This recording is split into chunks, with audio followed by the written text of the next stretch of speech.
ஒருவேளை நீங்க பாடுபட்டதை மறந்துருக்கலாம், நீங்க கண்ணீர் வடிச்சதை மறந்துருக்கலாம், நீங்க மறந்துருக்கலாம். நான் மறந்துட்டேன். ஆனா நான் நம்புறேன், நீங்க மறந்தாலும் கர்த்தர் ஞாபகம் வச்சிருக்கிறாரு.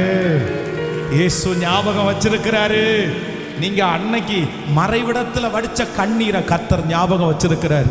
நீ பாத்ரூம்ல வடிச்ச கண்ணீரை கர்த்தர் ஞாபகம் வச்சிருக்கிறாரு. நீங்க அவமானப்பட்டதை கர்த்தர் ஞாபகம் வச்சிருக்கிறாரு. நீங்க அவருடைய நாமத்திற்காக பட்ட பிரயாசத்தை ஞாபகம் வச்சிருக்கிறாரு.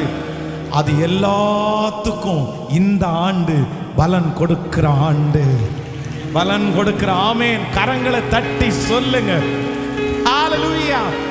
இந்த வருஷம், இந்த வருடம் உங்களுக்காக நிறைய ராஜாக்களை கர்த்தர் தட்டி எழுப்ப போறாரு. நிறைய ஓனர்ஸை கர்த்தர் தட்டி எழுப்ப போறாரு. நம்புறீங்களா? நான் விசுவாசிக்கிறேன். நீ துன்பத்தை கண்ட சகல நாட்களுக்கும் சரியாய் கர்த்தர் மகிழ்ச்சியாக்குவார்.